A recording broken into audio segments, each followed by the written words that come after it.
Saturday. You're going to be seeing this on Saturday. It's Saturday for you when you're seeing this, I should have said. Anyway, I hope you're having an awesome Saturday. I'm in the car today.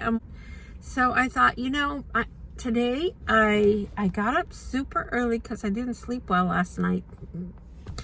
And that's mostly because I start thinking and then it just doesn't, those thoughts just don't let me sleep well. So I did binge watch last night. I binge watched Netflix, a little series called The Watcher.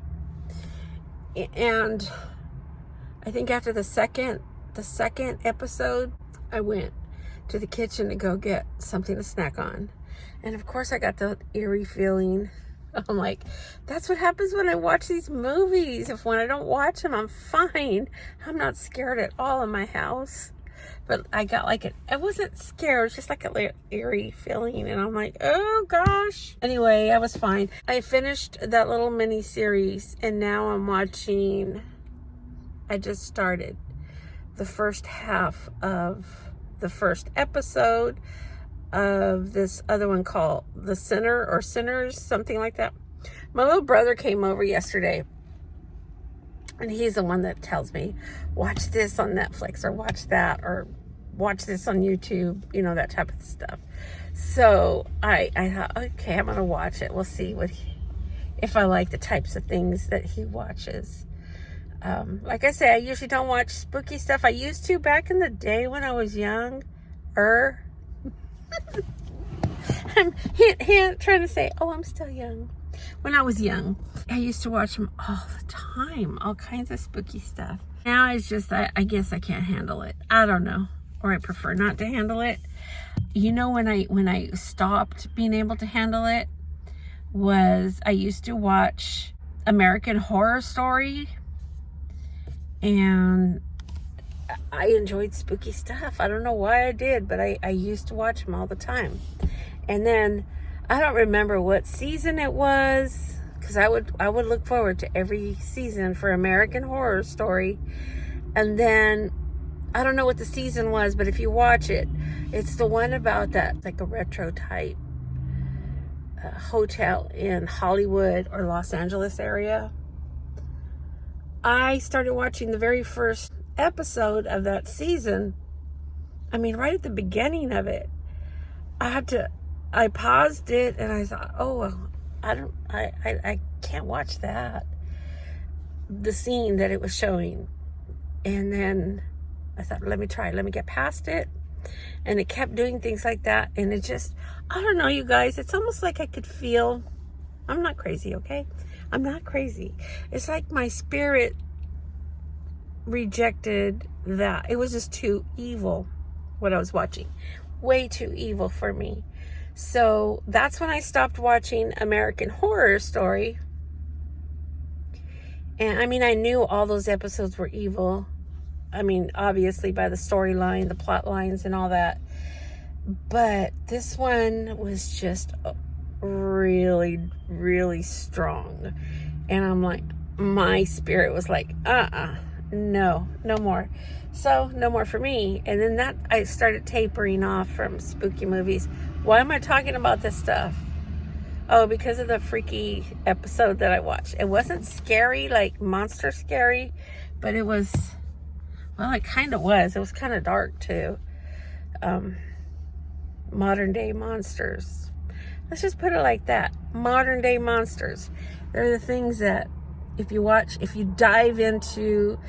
deeply dive into like TikTok and then the other websites where you can see what they're talking about, kind of like doing your own research and look at the proof. Things that this website, I'm going to put it right here. Ooh, it's a big Stinson truck. Things like this website won't, you can almost said it. You can type it in this website or other websites that you've never really heard, search engines, I should say. And a whole bunch of unknown search engines will give you the information from way back in the day. But this one will have nothing. It'll take you to what it wants to take you to. I dive into all that I have since 2020. And I have done lots of research. That's why I started the prepping. That's why I not only prep for food, I prep for protection, medical, not just medications over the counter. I mean, what I can when it comes to medical, God forbid, if things have to be done by you at home, that type of thing, or help your neighbors, or you know what I'm saying? I've been prepping for all that stuff. Purifying water, ways to go get water. I haven't studied going out into the wild and seeing what we could eat that's safe to eat. Boy, I'm really veering off. I'm going to cut this subject right here. You guys tell me down in the comment section if you like to hear about stuff like this or talk about stuff like this. Tell me down there and I in the comment section, and I will maybe pick up a little bit more prepping. There's one of the YouTubers that I watch. We're talking about watching episodes of Doomsday Preppers. And I'm like, I've heard of that. I remember when it was on TV when I used to have cable. And then I checked it. I looked for it on YouTube. They're there. The episodes are there on YouTube. So I started watching a couple of them. And then I got into a Doomsday Prepping group on Facebook. And they had to do like a little research on me before they accepted me into the group. I was accepted. I was all excited just to learn stuff. One of the people in there, because when I get accepted into a group in Facebook, I always say thank you for accepting me. And then I just put a little blurb there of why I'm here. I've been prepping for a little bit, I said, but I have lots to learn. So I had a few people chime in and say welcome. But this one girl or lady, she goes, the number one thing you need to remember, don't die. I'm like, I won't. I gotta stay alive and help people. You guys, I'm burning up. I gotta take my sweater off. It was freezing when I left the house, but maybe because the sun's warming up the car. Hold on a second. Anyway, if you watched my vlog, I'm gonna totally veer off that subject now that I took that off. In fact, you guys, I'm gonna turn the car on and cool myself off just for a little bit with the AC, and you're gonna hear it in the background. I apologize, but I won't keep it on for long, just for a little bit. Whew, I gotta cool off. If you watched yesterday's vlog in the morning time, where I put a little itty bitty clip there with Mom in the front entry, I was in the kitchen. And she was like grabbing her head, and I said, oh, she got scared. I was up super early, okay? It was me that scared her, and not intentionally. I was up super early. I want to say it was probably 4:30, maybe 5 that I was up, and I had my robe on. I dug my heavy-duty warm robe out of the back of the closet, and I had that robe on, and that's a cute little car. It's a little 2-door BMW, way out of my league, but it's a cute car. This car's for me, it's too small. Anyway, so I was wearing that. I was in the kitchen at the coffee pot. Mom gets up. Oh, I want to say she'll wake up at 1 a.m. and she'll go out in the living room, watch movies, fall asleep, get up, go back out to bed, get up again an hour or so later, and she feeds the kitties, gives them water, gets the coffee pot started. I usually can smell it, and I'll wake up when I smell that, because I love the aroma of coffee. Oh, I love coffee. But so anyway, long story short, I veer off. I'm in the kitchen getting my coffee, and I'm in that robe, which she normally sees me like half, just with my little tank tops and stuff that I sleep with. She said she was half asleep walking from the foyer and was going to come into the kitchen to come and get some coffee. She said, her blood dropped. She goes, she just got so scared that she put both her hands up and grabbed her head like she was going to scream. And she's like, oh, yeah. And when I saw her hands go up, I go, Mom, it's me. She goes, oh my God, you scared me. You look like they're like a nun, like, you know, with the nuns, I don't know what they call that, what they wear, and then the thing over their head. I'm like, I didn't have nothing on my head. She goes, I don't know, I guess it was that robe. Go back to see, if you didn't see yesterday's vlog, go back and see what it was.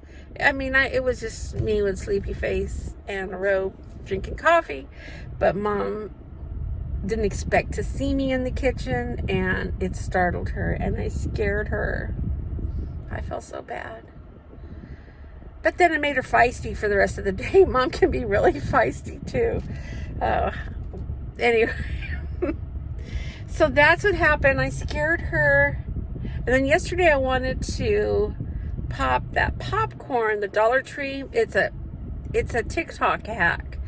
And in fact, speaking of hacks, I started my DIY hack type video or channel.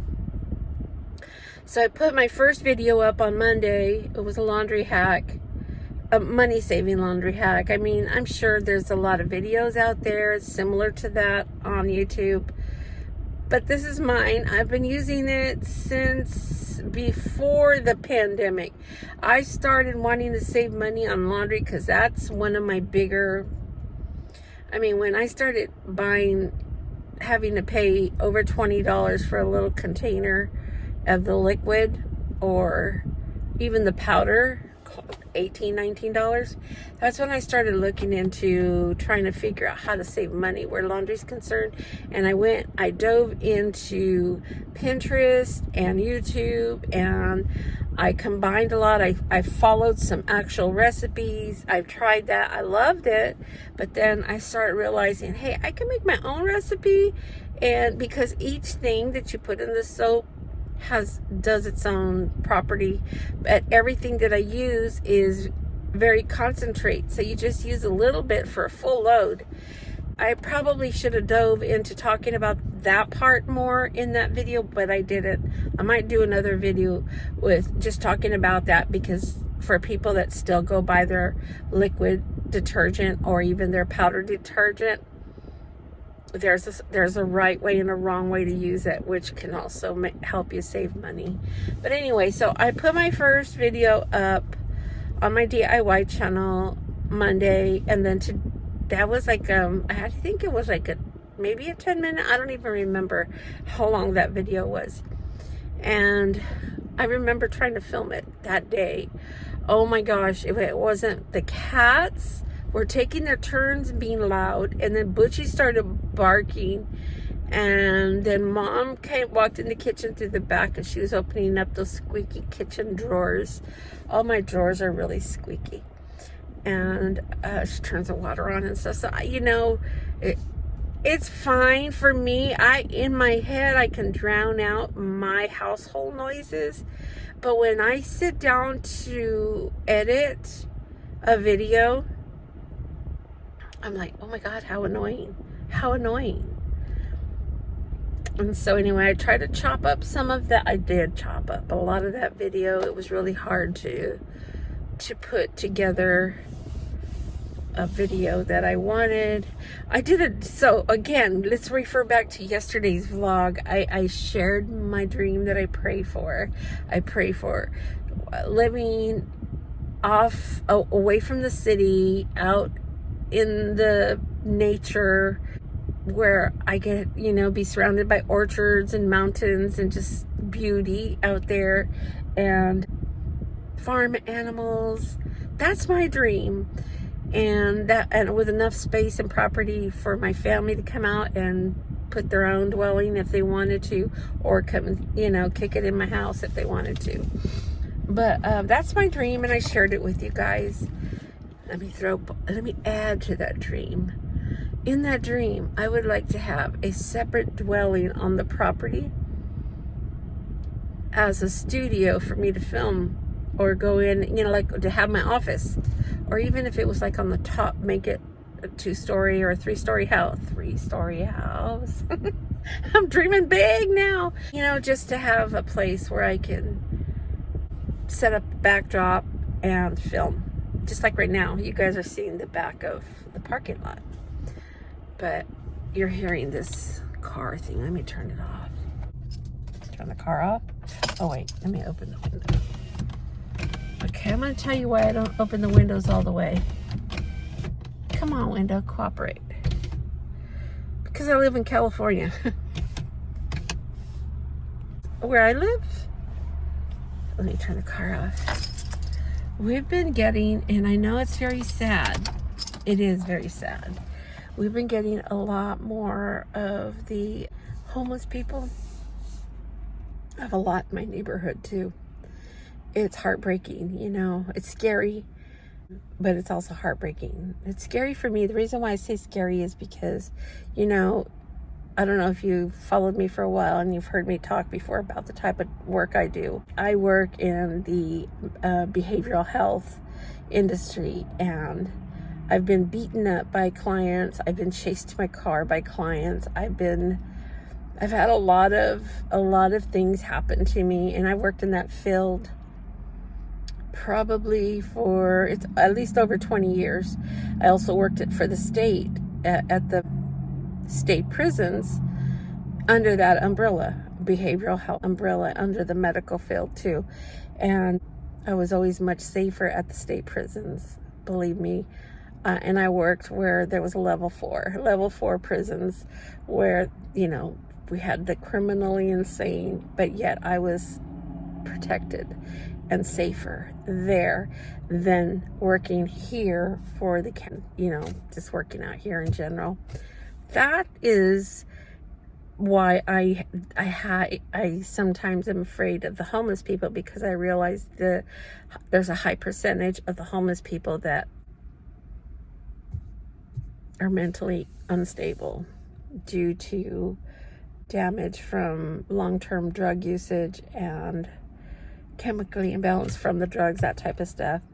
So the fact that I've been chased in my car, I've been beaten up, I've been chased, I've been, you know, spit on, whatever they do. So that's why I'm afraid of the homeless around here. But yet my heart wants to go and make them some sandwiches and take them some bottled water and give them a blanket and a towel, and, you know, just things that basic necessities.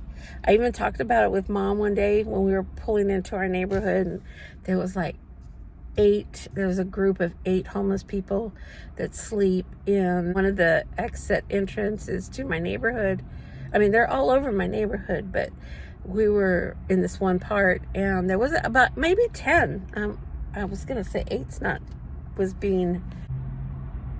I think it was about 10 of them, and you see them there regularly. And I was telling Mom, do you realize how cold it was? And we were complaining about how cold it was, and these people are sleeping out in the element, and they don't have, you know, it just breaks my heart.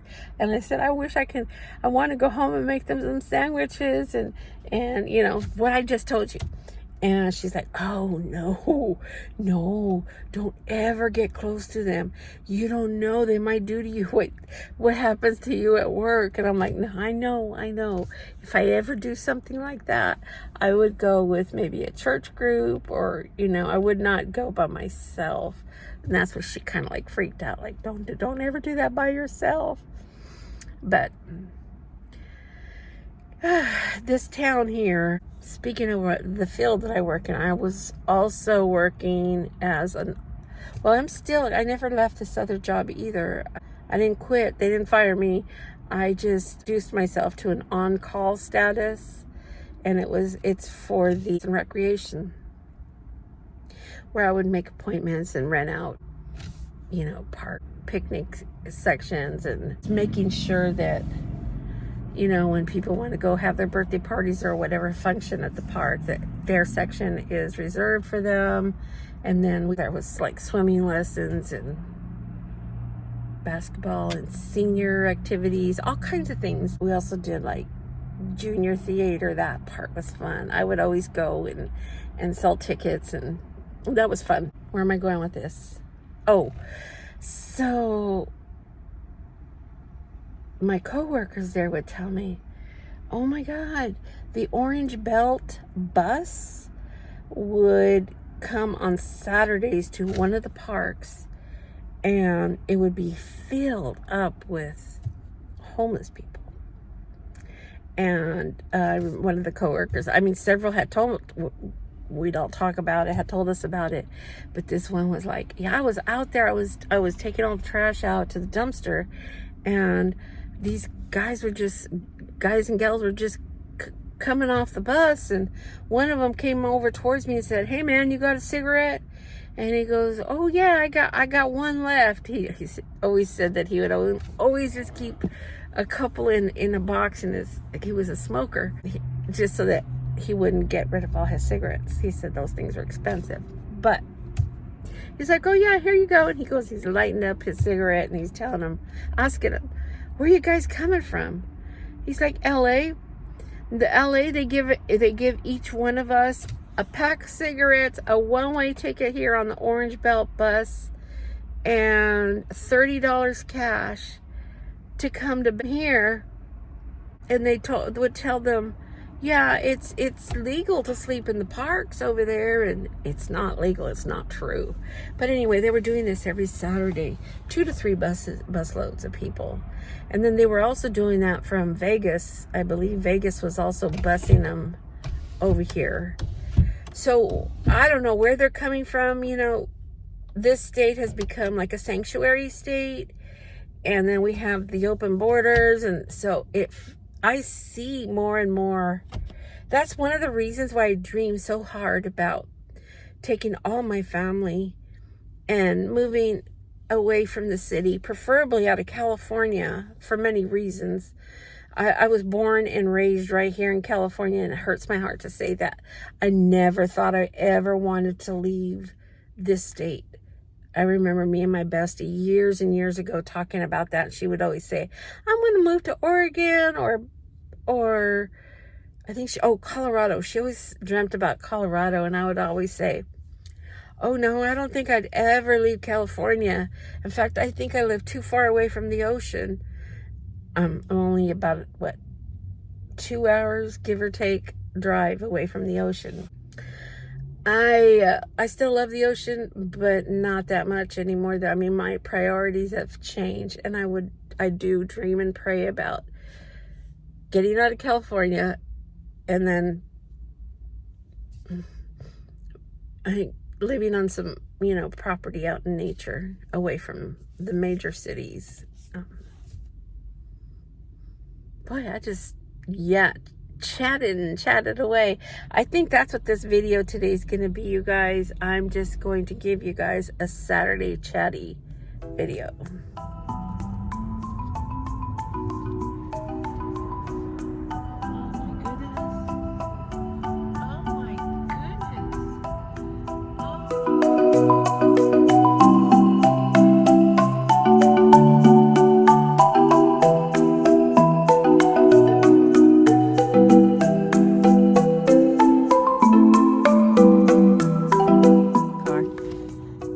There's like a carnival or something going on at the school across the street, so there's a ton of vehicles all around here.